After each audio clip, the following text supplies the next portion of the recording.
Hello friends, இது last வீக்கே எடுத்த video தான். நாங்கள் ஹெச்டிஎஃப்சி லைஃப் தாம்பரம் பிரான்ச்சுக்கு போயிருந்தோம். அதுதான் எங்களுக்கு நியரஸ்ட் பிரான்ச்சாக இருந்தது.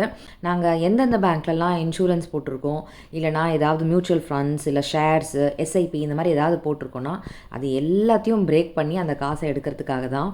எதெல்லாம் எங்களுக்கு இப்போ ப்ராஃபிட் தர ஆரம்பிச்சிருக்கு, எதெல்லாம் டியூரேஷன் முடிஞ்சிருக்கு, இப்போ எடுத்தால் ஓகே அப்படின்ற மாதிரியான எல்லா சேவிங்ஸையும் நாங்கள் உடச்சி எடுத்துடுறோம். எதுக்காகன்னு பார்த்தீங்கன்னா வீடு கட்டிகிட்ருக்கோம். அதுக்காக தான் கூப்பிட்டு லோன் கொடுப்பாங்க.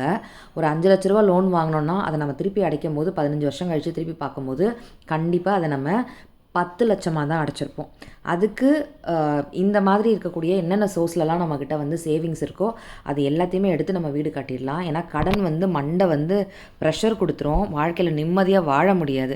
எவ்வளோ பெரிய வீடு இருந்தாலும், எவ்வளோ பெரிய லக்ஸரி கார் இருந்தாலும் கடன் இல்லாமல் இருந்தால் கொஞ்சம் நிம்மதியாக இருக்கும். ஸோ கடனை ஓரளவுக்கு கம்மியாக வச்சுக்கிட்டு, லோனை கம்மியாக வச்சுக்கிட்டு என்னென்ன சோர்ஸ்லலாம் நம்ம சேவிங்ஸ் இது வரைக்கும் லைஃப்பில் பண்ணியிருக்கோமோ அதெல்லாம் யூஸ் பண்ணிக்கலாம் அப்படின்னு தான் நாங்கள் எந்தெந்த பேங்க்கில் என்னென்ன இருக்குது. இப்போ எடுத்தால் ப்ராஃபிட் இல்லை, ஆனால் இன்னும் ஒரு 10 வருஷம் கழிச்சு எடுத்தால் அது ரொம்ப ப்ராஃபிட் தான். ஆனால் லோன் எடுத்தால் அது நமக்கு லாஸா இது லாஸா அப்படின்னு கால்குலேட் பண்ணி எது பெட்டர் ஆப்ஷனோ அதை தான் நாங்கள் முடிவெடுக்கிற மாதிரி இருந்தது.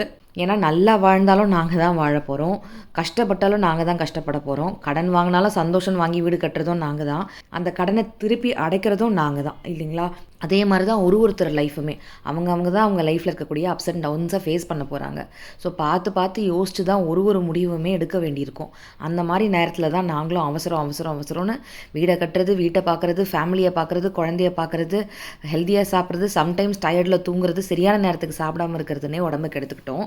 ப்ரீவியஸ் 2 வீடியோஸ் பார்த்துருந்துருப்பீங்க. நிறைய பேர் எங்களுக்கு கெட் வெல் சூன் அக்கா, எதுவும் ஆகாதக்கா, ஹெல்த்தியாக சாப்பிடுங்க அக்கா, நிறைய பேர் எனக்கும் ஜிக்கோ சொல்லியிருந்தீங்க. அன்றைக்கி பார்த்திங்கன்னா எல்லா வேலையும் முடிச்சுட்டு நாங்கள் லன்ச் சாப்பிட்றதுக்கே 3:30 மணி ஆகிடுச்சு. அவசரமாக ஷர்வினுக்கு லஞ்ச் பாக்ஸ் பேக் பண்ணிட்டு கிளம்பி வந்தோம். நாங்கள் எதுவும் லன்ச்லாம் அன்றைக்கி செஞ்சுக்கு பேக்கெல்லாம் பண்ண முடியலை. ஏன்னா பேங்க் க்ளோஸ் ஆயிரும், 2-3 பேங்க் போகிற வேலை இருந்தது. ஸோ ஹாஜியார் பிரியாணியில் ஒரு பிரியாணி வாங்கி நானும் ஜியும் ஷேர் பண்ணி ஒருத்தருக்கு ஒருத்தர் ஊட்டி சாப்பிட்டோம். அப்பா அன்றைக்கி நான்வெஜ் சாப்பிட மாட்டார், சப்பாத்தி தான் சாப்பிட்டாரு. ஸோ சாப்பிட்டு முடிச்சுட்டு கன்ஸ்ட்ரக்ஷன் சைட்டுக்கு போயிட்டோம். அங்கே என்ன வேலை நடக்குதுன்னு பார்த்தோம். தை மாதம் இல்லை மாசி மாதத்தில் கிரகப்பிரவேசம்னு சொல்லியிருந்தேன். நிறைய பேர் மாசி மாதத்தில் பண்ணாதீங்கக்கா, தை மாதமே ஏதாவது ஒரு தேதியிலே முடித்ததை வரைக்கும் வச்சு கிரகப்பிரவேசம் முடிச்சிருங்க.